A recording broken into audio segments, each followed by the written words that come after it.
Anda kembali menyaksikan Consumer Report CNBC Indonesia dan masih bersama dengan saya Maria Katarina. Kita lanjutkan kembali diskusi bersama dengan founder and CEO PT Multimedica International Tbk MMIX, Bapak Menkki Mangarek. Lanjut lagi Pak, karena makin seru ternyata industri ini gitu ya. Dan semakin banyak juga needs masyarakat, terutama di 2026 ini. Nah ini akan seperti apa nanti di segmen market growth FMCG di tahun 2026 ini seperti apa? Tadi kan MMIX pun masuk ke sana begitu dan akan memperkuat juga lini e-commerce dan omnichannel. Nah ini seperti apa nih Pak Menkki? Kemarin kita lihat bahwa target dari Bank Dunia ADB bahwa Indonesia akan tumbuh di sekitar 5% ya. Secara overall industri FMCG itu akan tumbuh sampai 6-9%. Itu overall. Melampaui bahkan pertumbuhan ekonomi. Betul, melampaui 1-3%. Artinya bahwa manusia tidak bisa ditahan untuk berkonsumsi dan konsumtif. Tapi kalau lihat lebih dalam lagi sektornya, maka kita lihat baby diaper dan personal care itu tumbuh malah 8-11, 2 kali lipat dari PDB. Dan kalau kita lihat lebih tinggi lagi, ternyata ada satu segmen namanya personal care dan beauty. Itu 9-12% atau sekitar $2,5 miliar. Sedangkan personal care tadi baby diaper itu 1,8 miliar dolar. Berarti Indonesia akan tumbuh sekitar 3 triliun rupiah, market kuenya itu akan tumbuh 3 triliun. Dari yang sudah ada sekitar 30 triliun, berarti tetap tumbuh 33 triliun. Market ini memang kelihatannya rame, tapi sebenarnya masih ada peluang. Jadi hal itu yang kita akan bidik, yang kita akan masuk. Kenapa kita masuk ke situ? Sektor lain kadang-kadang otomotif minus, Pak. Sektor yang tidak untung tuh tertekan, kita terbalik tumbuh karena kita sangat konsumtif dan memang konsumsi rumah tangga sangat tinggi. Ya, itulah yang kita akan masuk. Iya sih, ya siapa yang mau nahan ya? Soalnya itu udah bagian dari needs, siapa kebutuhan ya. Yang lain bisa di hold, bukannya turun, ya artinya mereka bisa menunda. Tapi kalau konsumen atau personal care tidak bisa ditunda. Itu kebutuhan sehari-hari. Betul ya, karena menyasar segmen yang memang needs dibutuhkan ya. Sekarang kita lihat produktivitas pabrik popok yang direncanakan dan kerjasama manufaktur nih. Seperti apa Pak? Gimana kontribusi segmen mom, baby terhadap total revenue nih di 2026? Tadi kan Bapak begitu optimis karena memang salah satunya adalah yang tidak bisa ditahan lah ya, itu needs ya, itu kebutuhan.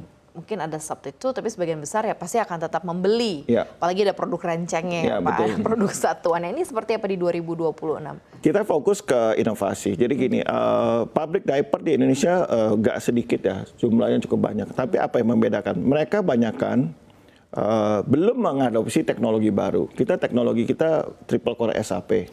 Itu memang teknologi yang kita dan kita adoptasi dari Jepang dan Jerman. Dari teknologi SAP itu adalah gel yang super tipis tapi daya serapnya lebih tinggi. Itu yang pertama. Kedua, kita juga akan memberikan variasi produk. Tadi seperti saya bilang, segmen A tetap bertahan dengan preferensi barang yang dibeli. B dan C mencari substitusi. Walaupun mereka tidak bisa ditunda, bukan berarti mereka tidak mencari yang lebih murah. Sekarang produk-produk yang bisa efisien atau grup-grup yang bisa memproduksi lebih murah pasti lebih laku. Itu kita bilang produksi sejuta umat lah. Jadi kalau renceng tapi triple core itu belum ada. Renceng tapi yang murah tapi tidak bagus banyak. Kita cari yang inovasi kita triple core. Mesin kita yang kita kerjasama ini yang kita bangun di Legok tahun 2026 Maret ini dibuka. Itu adalah mengadopsi triple core SAP pertama di Indonesia. Kedua, mesin kita terbaru yaitu orang lain ya pabrik lain sekitar 400-600 diaper per menit, kita 900. Kenapa? Kita mengadopsi tingkat pertumbuhan penduduk 5 tahun ke depan kira-kira akan mencapai situ. Kayak contoh, kalau kita bangun bandara, kita akan cari bandara 3 walaupun kita belum butuh. Tapi kan kita akan mengukur kebutuhan orang 30 juta, orang berapa orang. Kita mengukur Indonesia ini akan ada sekitar 60 juta bayi baru dalam 10 tahun. Itu membuat kita tuh termasuk terbesar mengalahkan Amerika Serikat. Kita akan punya 340 juta. Itu perlu makan, perlu popok, perlu dapur, perlu tisu, perlu air. Nah itu yang kita antisipasi, dari hal itu yang kita bidik. Kedua, kita cari distributor nasional. Bahkan kita sudah mulai membidik ekspor. Karena dengan economic scale yang kita punya, kita tuh ada margin kapasitas yang kita bisa ekspor. Nah kita sudah membidik pasar Amerika dan pasar-pasar ASEAN lainnya untuk kita masukkan produk kita ke dalam mereka. Itu kita lagi menjejaki beberapa distributor internasional sih.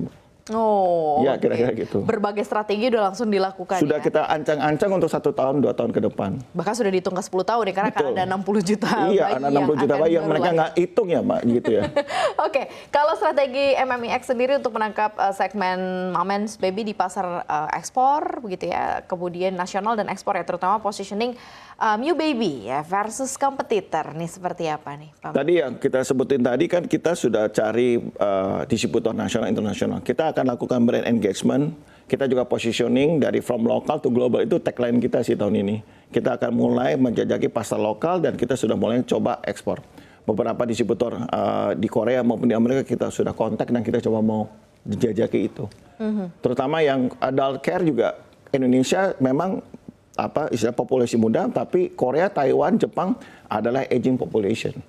Mereka sangat butuh adult diaper. Dan mereka sampai umur 65 masih aktif bekerja. Jadi itu yang kita sasar juga sih. Betul ya, jadi diapersnya bukan cuma for baby ya, Tidak, tapi for untuk adult juga. Untuk adult diapers. Karena memang needs-nya juga ke sana ya, 65 Betul. tahun masih aktif ya, berarti butuh yang Mereka seperti kalau itu di sana wajib kerja. Kalau Anda lihat di Singapura aja, taxi driver atau bus driver, 60 mereka masih aktif. Karena mereka dituntut sekarang pensiun bukan 55 atau 58. Mereka Singapura sudah menggeser dari 60 ke 65 tahun.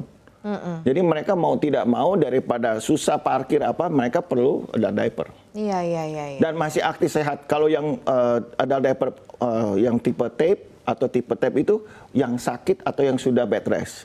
Tetapi di luar negeri ternyata kebutuhan pensiun pun diperpanjang. Aha. Mereka tidak boleh pensiun di bawah 58. Mereka harus pensiun di atas 60. Hal itu mereka membuat mereka harus aktif tapi harus tetap memakai diaper. Itu yang beda. Tinggal Indonesia ya Pak, Indonesia baru 55 tahun soalnya udah pensiun ya. 55. Indonesia masih senang, Bu. Sekarang ke beauty care nih ya Pak Mengki. Ya. Beauty care juga diprediksi menjadi salah satu subsektor premium nih dalam FMCG. Ini seperti apa nih, segmen apa yang kira-kira diperkirakan nanti akan tumbuh cepat gitu ya, khususnya di segmen beauty care nih? Dari beauty care itu dibagi juga beberapa segmen. Segmen yang kita incar adalah skincare. Kenapa skincare? Karena itu motor utama pertumbuhan paling banyak. Walaupun itu sudah saturated, orang bilang overcrowded. Saingannya banyak juga. Iya, Gimana kalau tuh, kita Pak bilang bertumbuh hilang, ya kita harus cari yang memang unik. Jadi skincare, kemudian kita ada hybrid antara skincare dan makeup, tapi kita tidak ambil yang dekoratif, tapi yang kita ambil yang memang produk-produk yang laku, istilahnya body mist atau kita cari yang skin cream ya. Dan kita lagi menggali yang masih dalam tahap research. Kita belum bisa announce sekarang, tapi kita lagi kembangkan R&D kita untuk cari riset produk-produknya. Yang kita harus cari adalah basket size-nya itu harus di bawah 50.000. Sekarang skincare tantangan itu selalu di atas 100.000. Memang kalau segmen A tidak terganggu, tapi segmen B dan C mau yang istilahnya kualitasnya Avard, harga Avanza itu harus dicari.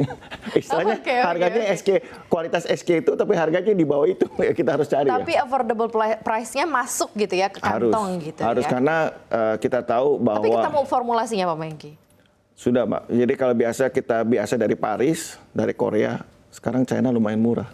Oke. Iya, kita harus cari yang memang, tapi juga banyak orang jangan cuma China dong, Indonesia lokal. Jadi sekarang banyak maklum-maklum lokal bisa terima. Cuma kita harus cari formulasinya, formulatornya harus dari luar negeri. Bahan baku boleh impor, tapi pengerjaan di Indonesia. Itu yang kita cari. Jadi hybrid teknologi internasional, membuatnya di lokal. That's point sih. Ya. Oke banget sih itu Pak Mengki ya. Oke, sekarang kita lihat pergeseran perilaku konsumen nih. Karena kan tercermin di data penjualan 2023 sampai dengan 2025. Nah ini bagaimana kemudian cukup mempengaruhi dari strategi produknya si FMCG-nya MMI sendiri di 2025 ini Pak Mengki. Jadi 2026 ya pasti. Ya. Sekarang ada kelompok namanya smart buyer. Karena akses terhadap teknologi dan informasi sudah di mana-mana. Jadi kita tidak bisa ada istilahnya loyal customer. There's no loyal customer anymore. Contohnya kalau laki-laki lebih loyal, ini survei ya Pak, survei. Laki-laki lebih loyal daripada perempuan unloyal dalam istilah merek. Hari ini skincare A, kalau ada yang sebelah lebih murah ya B. Kalau laki-laki lain, kalau kita pakai merek rambut, saya nggak pernah ganti udah 10 tahun. Tapi kalau perempuan mau coba. Jadi there's no loyal customer. How to make loyal customer? The only way to make loyal customer if you bring value and emotional. People buy because emotional, not because of rational. Nggak ada beli rasional. Jadi gimana bikin emotional? Nah, kita harus engage dengan mereka. Sometimes soft selling, sometimes bikin komunitas, sometimes make the story, sometimes we have to engage. Kita story-nya apa? Dari mana kita lahir? Itu lebih engage daripada kita cuma prank harga. Satu hari price war, satu hari kita mentok.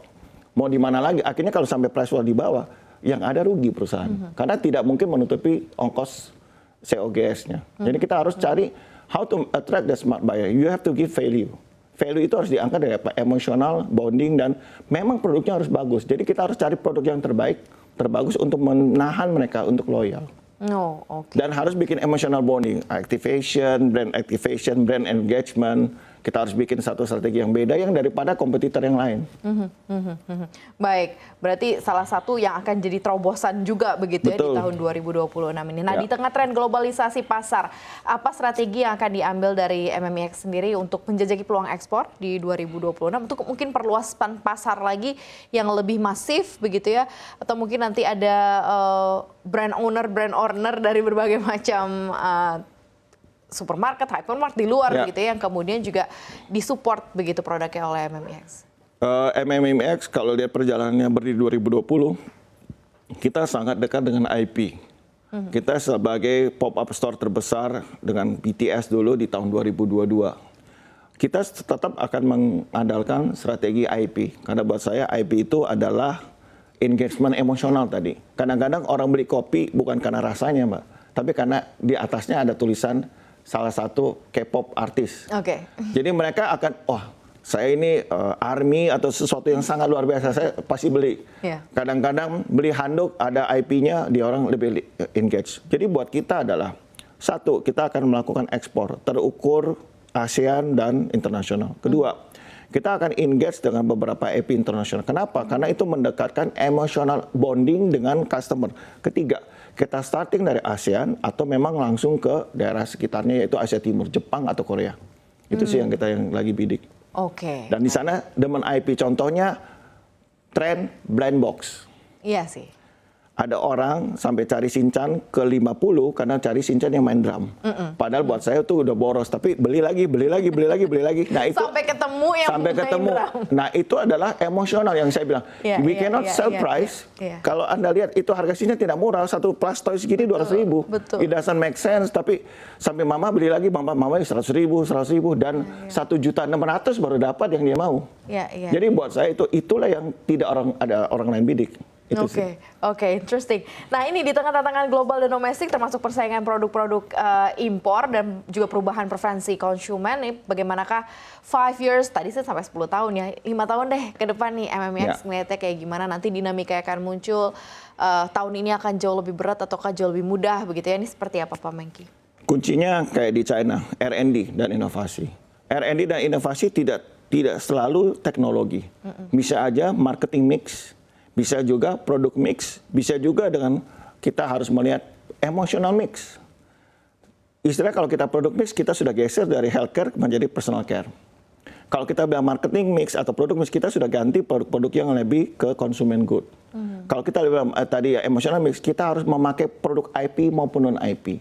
Jadi kalau kita bikin tisu, Mbak, ini sebenarnya ya kita buka rahasia kita akan cari karakternya yang susah didapat, kita kasih dalam blend box, tapi tisu belum pernah ada yang pakai itu, Mbak, strategi itu. Oh, oke. Jadi nanti tisunya saya mau idol ini nih kok nggak dapat, dicari sampai ke 7, padahal tadinya cuma beli tisu, tapi bukan tisu yang kita beli, emosional yang kita jual. Okay. Jadi itu yang strategi yang sangat unik yang belum pernah dicoba di dunia FMCG, itu akan kita bidik. Di luar itu kita memperkuat distribusi kita. Kita tahu berat, ongkos semakin naik, tekanan ekonomi bukan berarti hilang. Kita lagi berjuang ya, kita sama-sama. Ya berarti yang harus tumbuh adalah kreativitas.